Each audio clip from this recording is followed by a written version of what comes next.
You sit there. You sit there. Okay. Ready? Ready. I was at the store the other day, at a type of a used bookstore. It has a lot of little interesting tidbits in around it. And I found this here glass, etched and hand painted. And I thought this was perfect for tonight. Tonight being March, the new moon. Currently the pinnacle of the new moon phase right now, and also 37 hours from a very early spring equinox.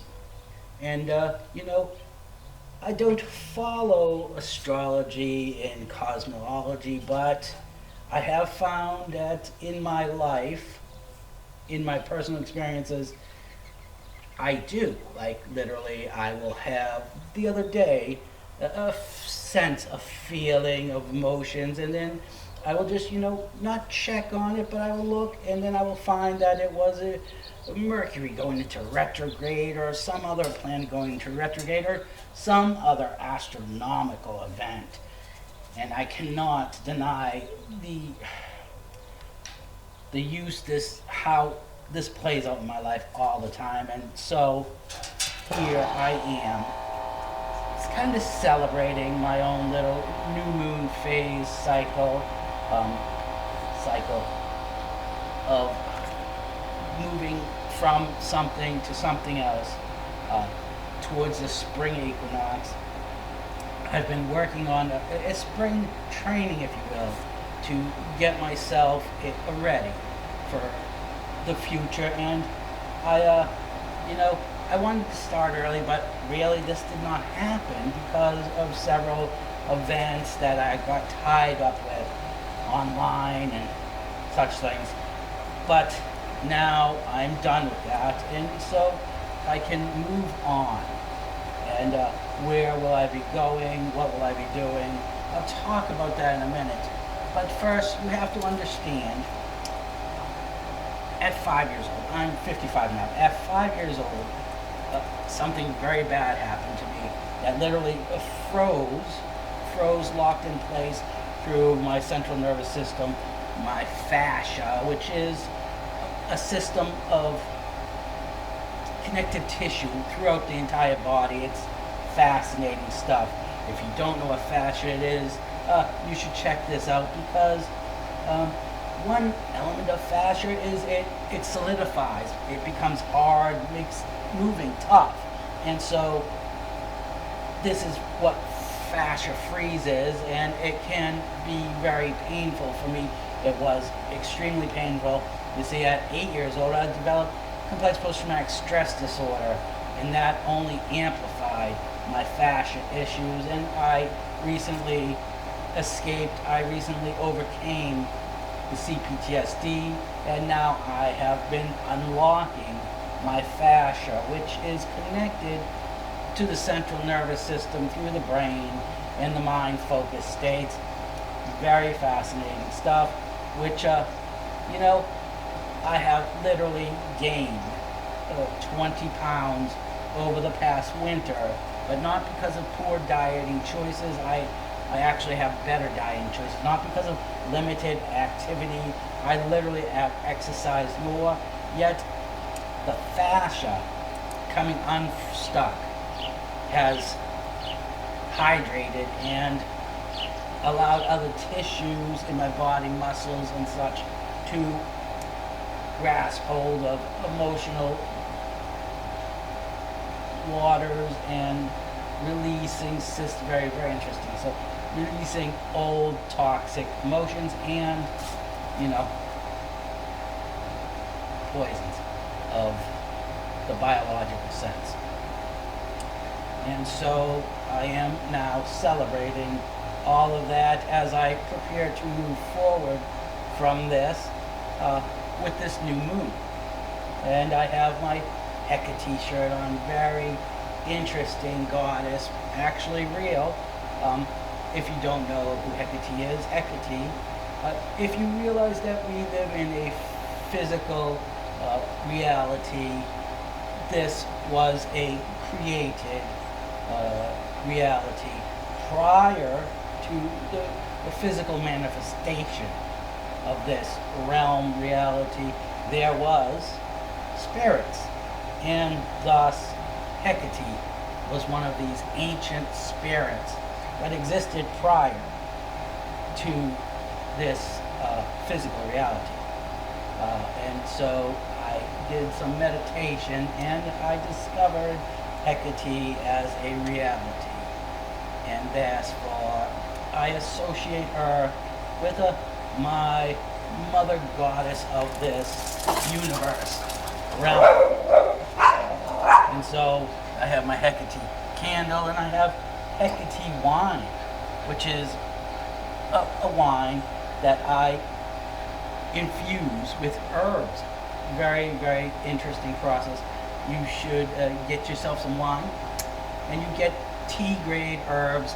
I used a blue lotus, which has a slightly mind altering third eye perspective realization effect on the body. And there I added mugwort, which is maybe a diffusion between realms. You see, Hekate is known to exist on an liminal realm, and that would be in association with a phase of the quantum field. And so that, the new moon and the season and the mugwort thins that veil just that little bit more. And then I used lavender, also a Hecatean herb. And so I made that wine by soaking the herbs in the wine for approximately 24 hours, and thus the beneficial magical ingredients of the herbs go into the wine. It makes it a little bit taste not so much like wine, yet a little bitter like tea. So some of the wine gets absorbed into the herbs, so you should add some water. And so I got some hot purified water, whereby I put a little bit of honey in and some cherries to add just that little bit of flavor to this magic wine. And so that's my Hecatean wine. And I have my crackers, my wine glass, and I made this wine a week ago. And then I, utilized my crystals to amplify perhaps that dynamic. If you don't know, there's been scientific studies that show that you can speak to a fluid like water, and the vibrational energy that you put into the water changes the molecular structure of this water that interfuses with your biological chemical processes. And thus you can also use crystals for that benefit process. And if you did not know, if you actually squeeze a crystal with pressure, enough pressure, you will create a electrical charge called the piezoelectric charge.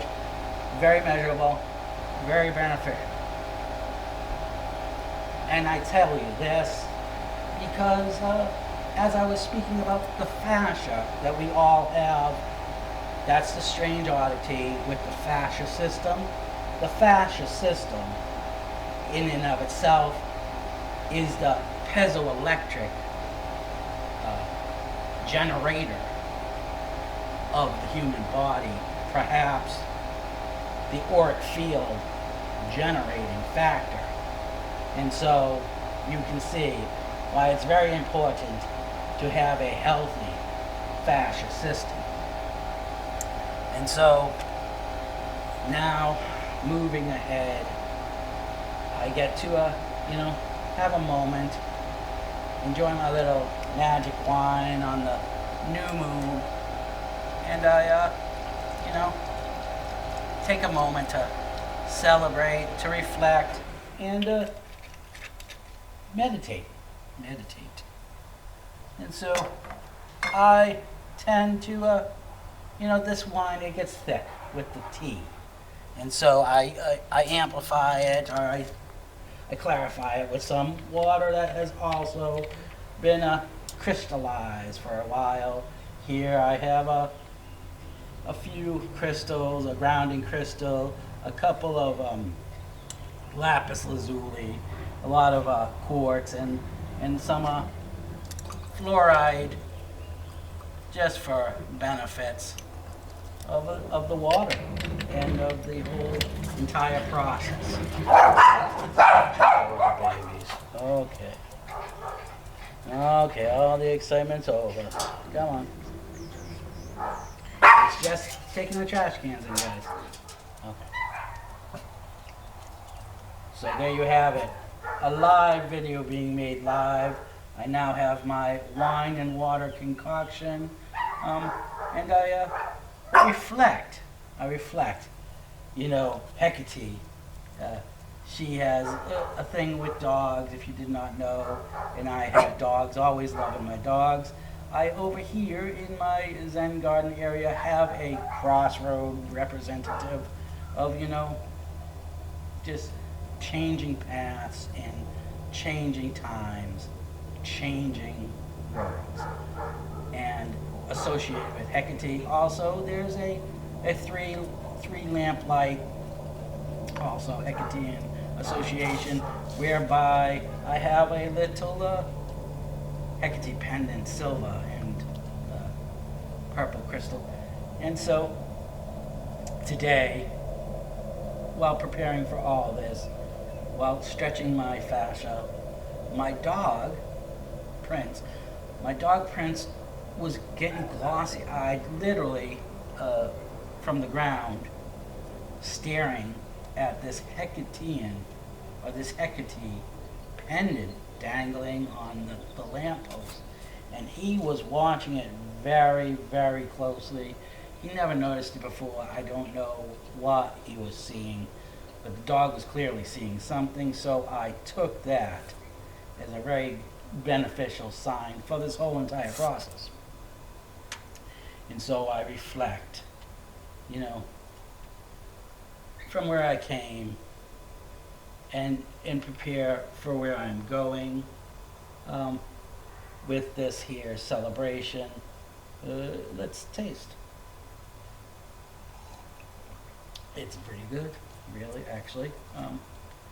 Yep, the lavender comes through strong. I didn't use that much. I didn't use too much. You have to be cautious of how much lavender you use, because it has a strong, potent taste.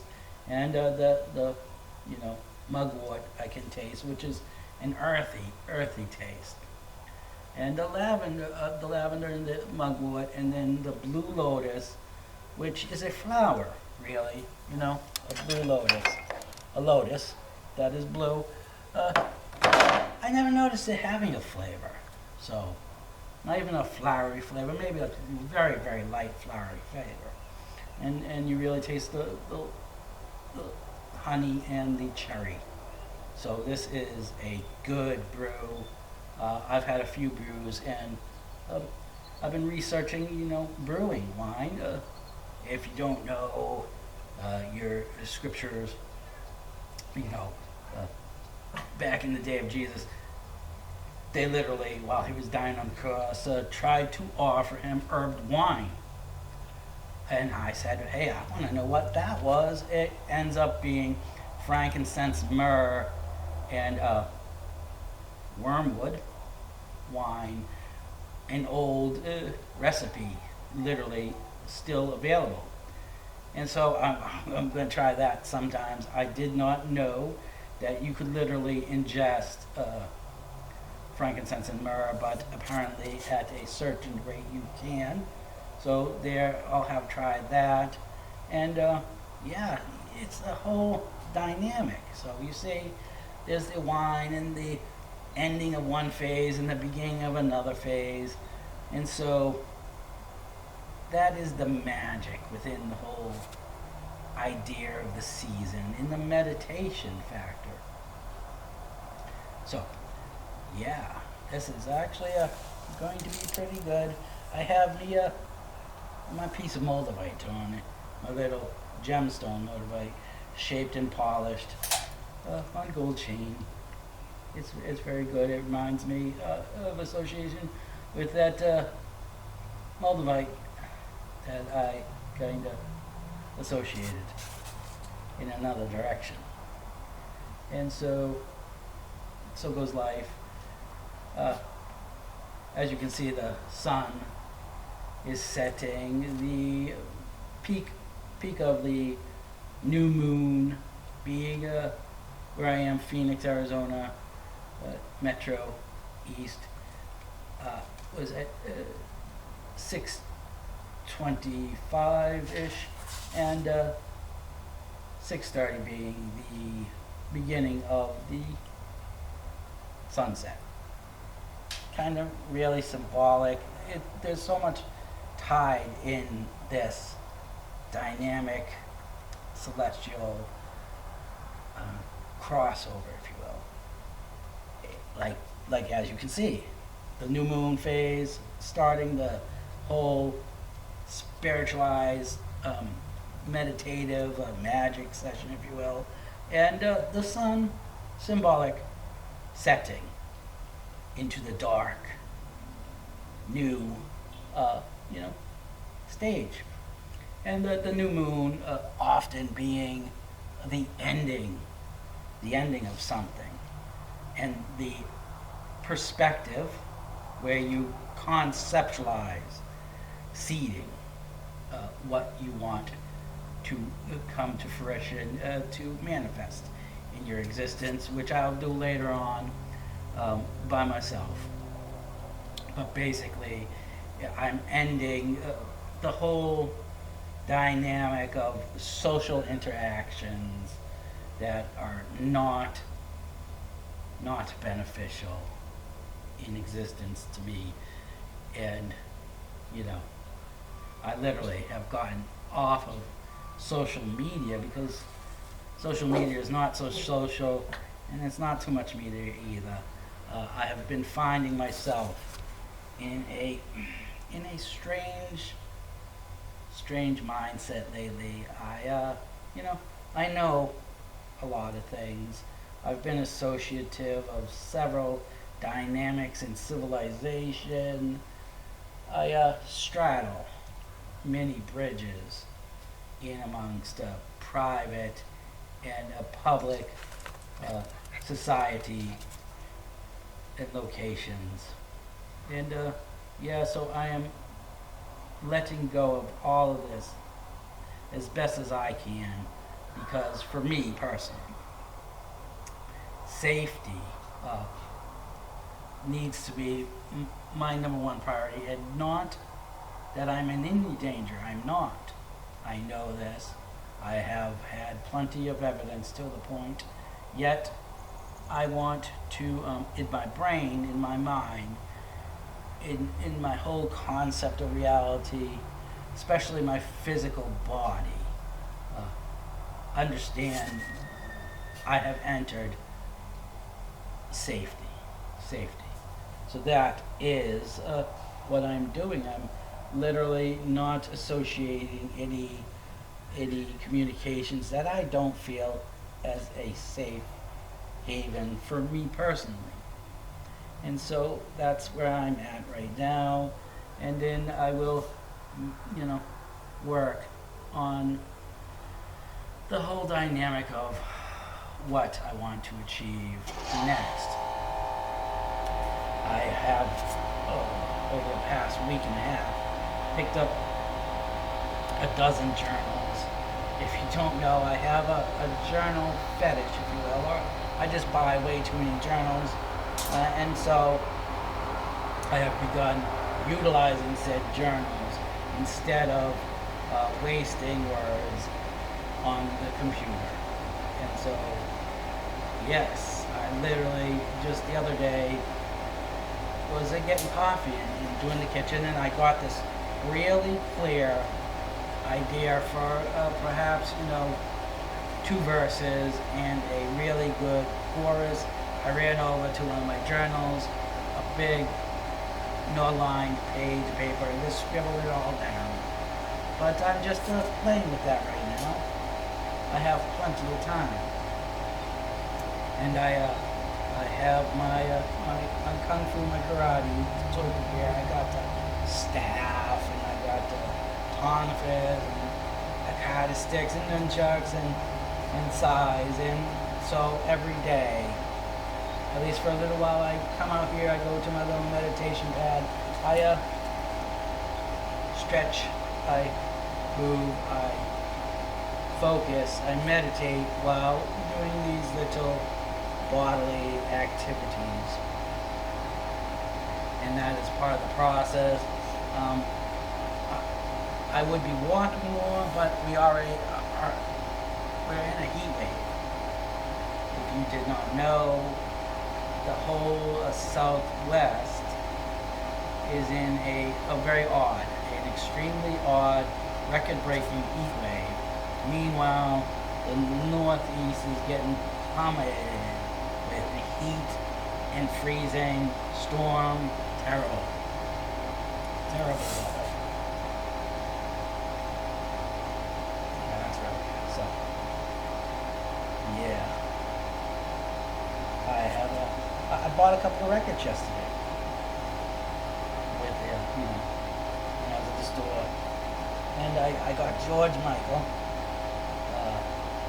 his, original album, Faith and such things. I had that one when I was a kid. And I wanted to get a record. I really wanted to get a greatest hits, but I could not find that. That was the first George Michael record I got. And I also picked up, Guns N' Roses, which I also had as a kid, but this was a greatest hits.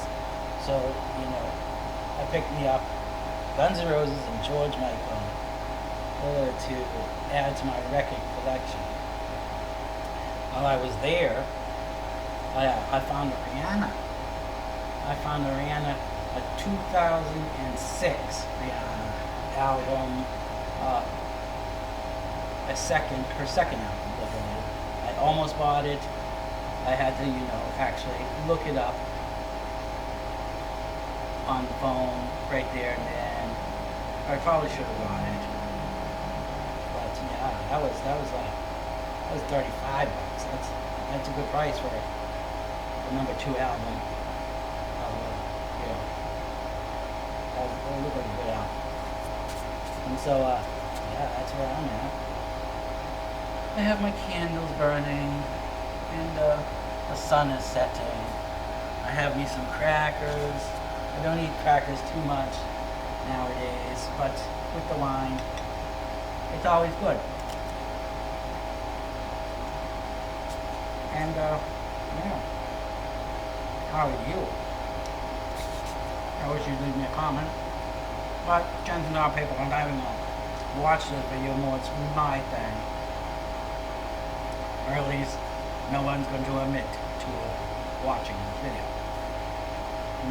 So I just like to make a video every once in a while, a long video talking about what's going on with me and going on my life. Record little moments like a little wine fest. And a lot of my videos I literally have unlisted.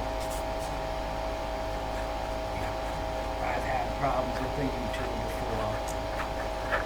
I have actually had an account shadow banned for talking about several things that I must now, I guess, be a little more mature and responsible for other people's secrets. So, yeah. And so I'm just like living life, trying to comprehend several things, trying to put everything together in my mind, just letting go of everything in the past. It's all water under the bridge, if you will. And so I prepare for their future. And I'd love to talk about the future, but I don't. I am expecting a certain uptick in civilizations, idiosyncrasies, if we shall say, and dynamics in the loss of humanity in amongst the general public. More crazy activities because of gravitational forces that science really doesn't even understand yet. Only through hints and whispers. But it's interesting to see how it plays out on the global stage. And if you're not aware of the term world, if you look at the root system of the word world, is ages of mankind, which is a reference to the 26,000 year zodiacal perception of the planet pole, marking the whole dynamic of a great age, a world cycle of time. So we have all that to look forward to. And my candles are, not providing me enough light now. So I guess I will have me another cracker. Wish you would do. And just reflect as I drink my wine. So until next time, keep looking up.